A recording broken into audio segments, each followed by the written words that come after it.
చెప్పండి.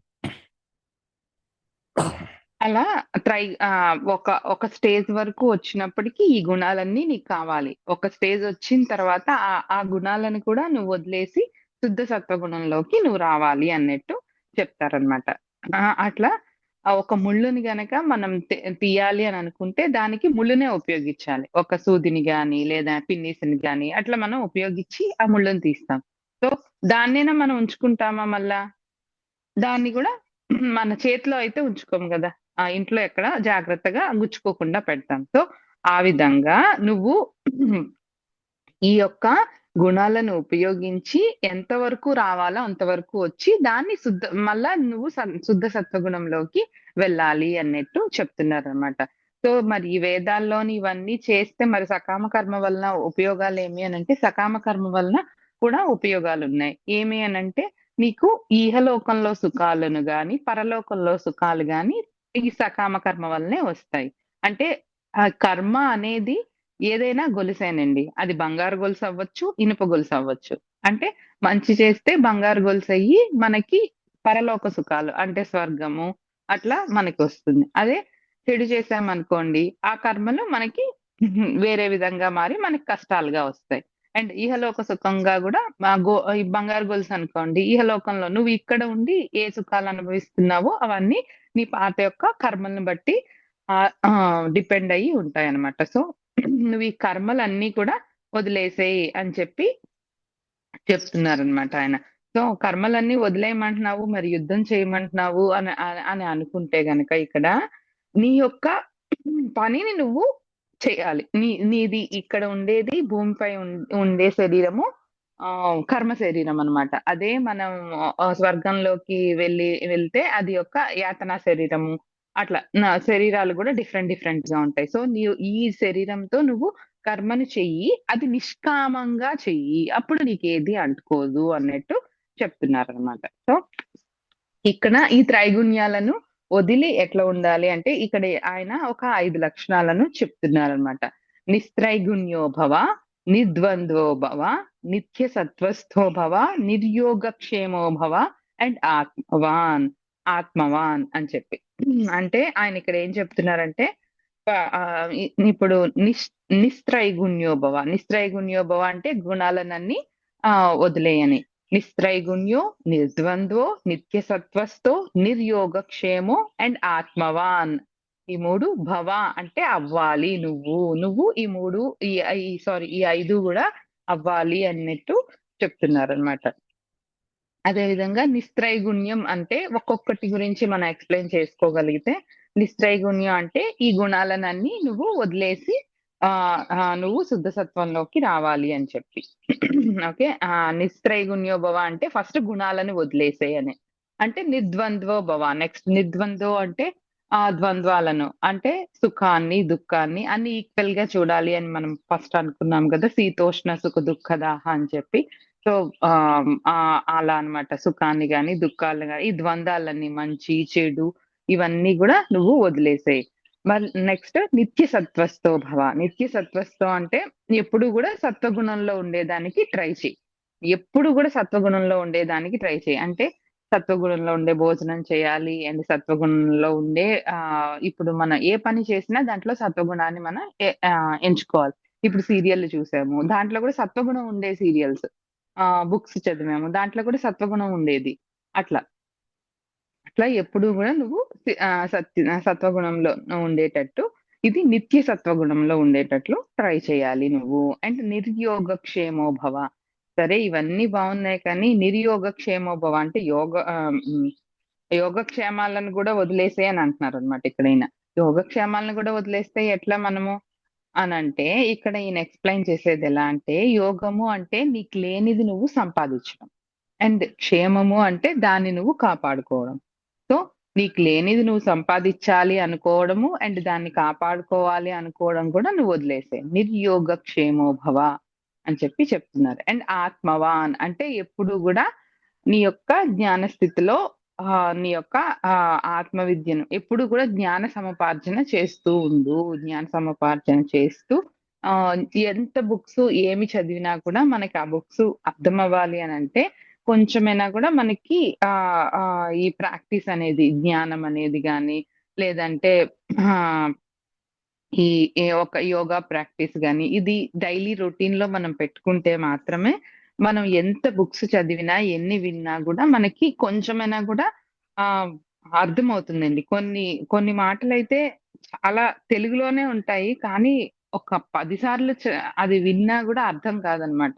సో అది ఎందుకు అనంటే కొంచెమైనా మనం దానికి తగ్గట్టు కెపాసిటీ మనకు కావాలనమాట. సో ఇప్పుడు సార్ చెప్పినట్లే ఇప్పుడు ఒక 10,00,000,00,00,000 ఇచ్చేసాడంటే మనం ఉంచుకోలేము కదా! మనకి ఆ కెపాసిటీ ఉంటేనే మనకి ఆయన ఇస్తాడు. సో, మన కెపాసిటీని పెంచుకోవాలనమాట. ఆ స్టేజ్‌కి వెళ్ళాలి అనంటే.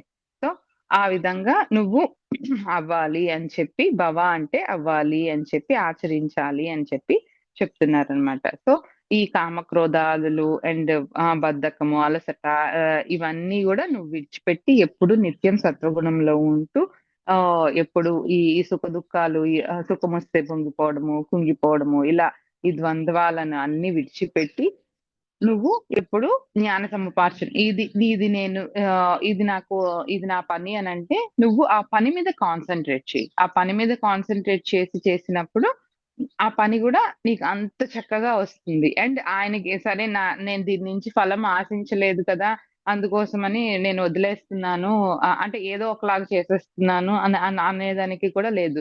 ఎందుకంటే నీ కాన్సంట్రేషన్ అంతా పని మీద ఉంది గాబట్టి నీకు ఆబ్వియస్‌లీ అది చక్కగా వస్తదనమాట. సో, ఎప్పుడు మనం ఎగ్జామ్ రాసినప్పుడు మార్కుల మీద మన దృష్టి ఉండకుండా, మనం ఆ సబ్జెక్ట్ మీద దృష్టి పెడితే గనక, ఆ సబ్జెక్ట్ కరెక్ట్‌గా రాస్తే, ఆ ఫలితం అనేది దానికదే వస్తుందనమాట. సో, నీకు తెలిసిన ఫలితాలు కొంచెమే ఉంటాయి. కానీ ఆయన ఇచ్చే ఫలితాలు చాలా రకాలుగా ఇవ్వగలడు. అండ్ కొన్ని వచ్చి ఎలా ఉంటది అనంటే, మనం చేసిన దానికి ఫలితం ఇప్పుడు రాదు. మనకి ఈ ఏది ఒక దారి కనిపించట్లేదు అని ఇప్పుడు కార్‌లో మనం వెళ్తున్నాము. బండి ప్యాచ్ అయిపోయింది. అటు ఇటు వెళ్ళేవాళ్ళు కూడా లేదు. కొండల మీద ఉన్నాము. సో, ఇక్కడి నుంచి టైర్ షాప్ వెళ్ళడానికి గూడా ఒక 5, 6 కిలోమీటర్ల దూరంలో ఉన్నాము. అయితే అక్కడి నుంచి కదిలేదానికి లేదు. సో, అలాంటి అప్పుడు గూడా మనకి ఆయన ఆ ఫలితాన్ని ఇస్తారనమాట. ఎవరో ఒకరు మహానుభావుడు వస్తాడు. మన టైర్‌ని చకచకా మారుస్తాడు. వెళ్ళిపోతాడు. అంతే. ఆ 2 క్షణాల్లో ఇదంతా అయిపోతుంది. సో, అలా అన్నమాట. నీకు కొన్ని కొన్ని ఇవ్వాలి అని అన్నప్పుడు ఆయన ఇస్తే నీకింకా ఎక్కువ ఇస్తాడన్నమాట. ఇప్పుడు అడిగి ఒక ఒక దాన్ని తీసుకున్నామనుకోండి, వాళ్ళు విసిగిపోయి ఇచ్చేదానికన్నా వాళ్ళే మనకి పెట్టాలి అని అనుకున్నప్పుడు ఇంకా ఒక ముద్ద ఎక్కువ పెడతారన్నమాట. సో, ఆ విధంగా ఆయన చెప్తున్నాడన్నమాట. సో, అలా ఉండాలి. ఎప్పుడు అంతఃకరణాన్ని నీ ఆధీనంలో ఉంచుకోవాలి. అండ్ ఆత్మవాన్ అని చెప్పి ఇక్కడ చెప్తున్నారు గదండీ! ఇవన్నీ ఇవన్నీ నువ్వు అవి అండ్ ఆత్మవాన్ అంటే అంతఃకరణాన్ని. అంటే అంతఃకరణాన్ని అంటే నీ కర్మేంద్రియాలు, జ్ఞానేంద్రియాలు నువ్వు చెప్పినట్లు వినాలి. సో, అది నువ్వు ఎప్పుడు ఉంచుకోగలుగుతావో, అన్నీ నీ కంట్రోల్‌లో ఎప్పుడైతే పెట్టుకోగలుగుతావో అప్పుడే నువ్వు ఆత్మవాన్ అంటే జ్ఞానివి అవుతావు. సో, ఈ జ్ఞాని యొక్క లక్షణాలను గురించి మనకి ఇక్కడ చెప్తున్నారనమాట. అండ్ ఈ ఆత్మవాన్ అంటే ఈ స్థితప్రజ్ఞుడి యొక్క ఒక లక్షణం గూడా అనమాట. సో, శ్రీరాముడు, శ్రీకృష్ణుడు ఇలానే ఉన్నారనమాట. సో, మనల్ని గూడా ఆయన యొక్క బాటలో నడవమని చెప్పి చెప్తున్నారనమాట. సో, ఈ యొక్క శ్లోకం యొక్క మీనింగు ఈ విధంగా మనం తీసుకోవాలండి. త్రైగుణ్య విషయా వేద నిస్త్రైగుణ్యో భవార్జున. నిర్ద్వంద్వో నిత్యసత్వస్థో నిర్యోగక్షేమ ఆత్మవాన్ అన్నట్టు చెప్తున్నారనమాట. నీ యోగక్షేమాలను గూడా నువ్వు అన్ని త్రిగుణాలను, ద్వంద్వాలను అన్నీ వదిలేసి ఎప్పుడు శుద్ధ సత్వగుణంతో యోగక్షేమాలతో దృష్టి లేనివాడై ఆత్మజ్ఞానివై ఉండాలి అని చెప్పి చెప్తున్నారనమాట. సార్ ఏమైనా యాడ్ చేస్తారా సార్?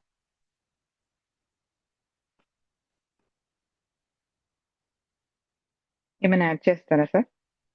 నెక్స్ట్ శ్లోకంకెళ్ళండి. సార్ మ్యూట్ లో చెప్తున్నారు. ఈ 3 గుణాలు మనం ఇప్పుడు చెప్పుకున్నాయి.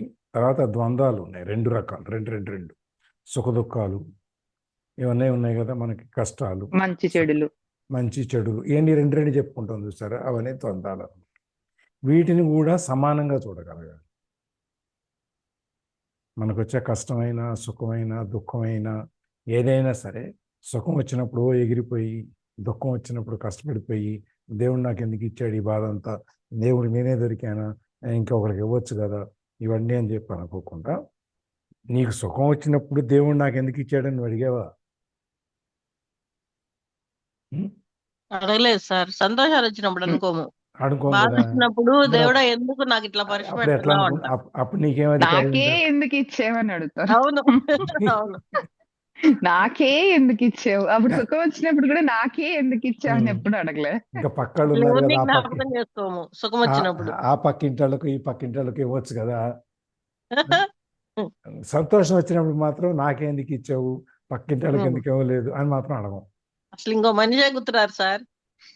మాకు సంతోషం వచ్చిందంటే అంతా మన గొప్పతనమే, బాధ అది వచ్చిందనుకో అప్పుడు భగవంతుడు గుర్తొస్తాడు, దేవుడా గుర్తొస్తుంది. ఎందుకు ఇంత కష్టపడుతున్నావు అని. అది అట్లాగా perfect.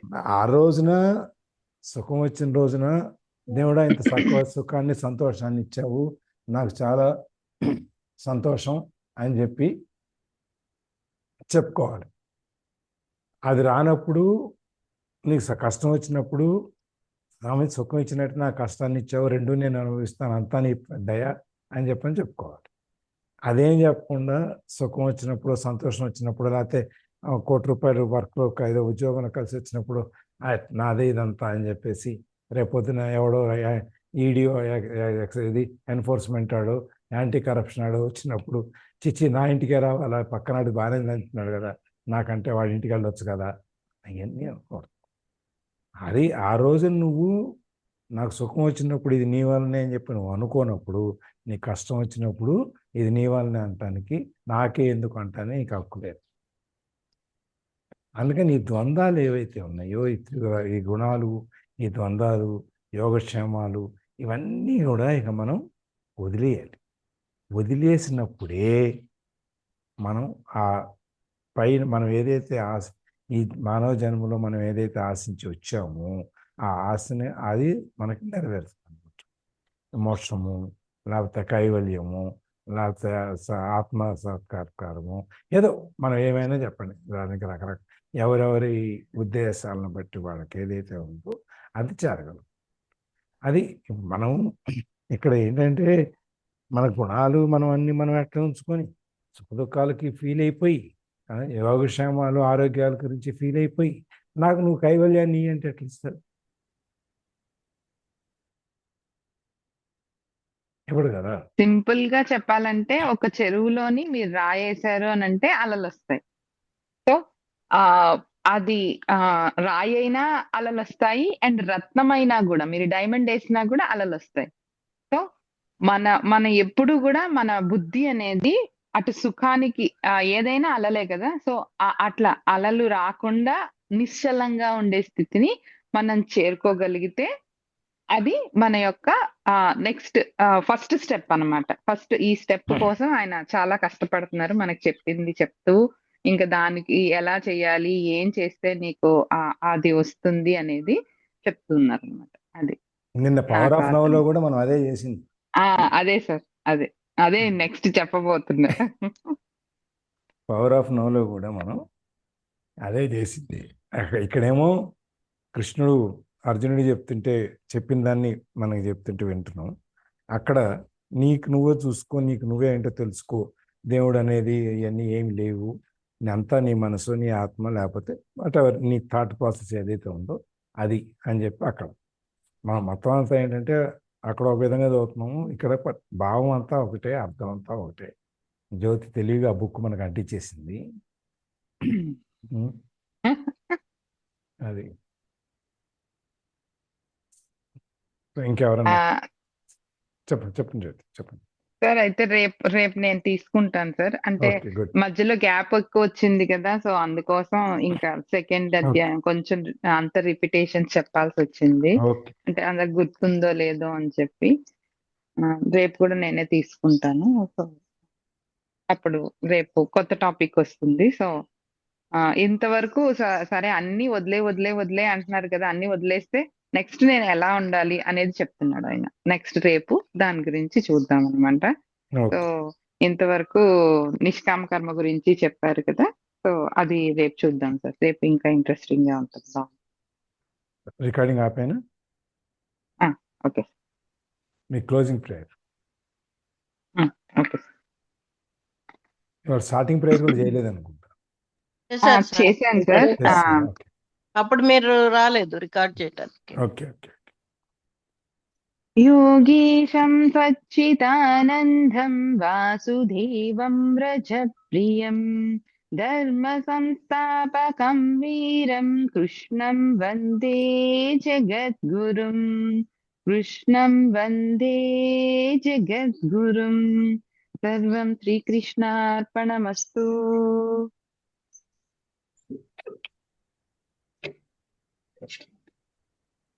Thank you Jyoti. Thank you, Jyoti.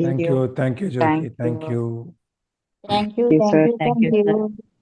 Thank you. Matter వాళ్ళ ఇద్దరు కొత్త లక్ష్మీ తేజ అని కొత్తగా పేరు ఎవరు? లక్ష్మీ తేజ గారు ఉమా ఆంటీ సార్. వాళ్ళ నైబర్స్.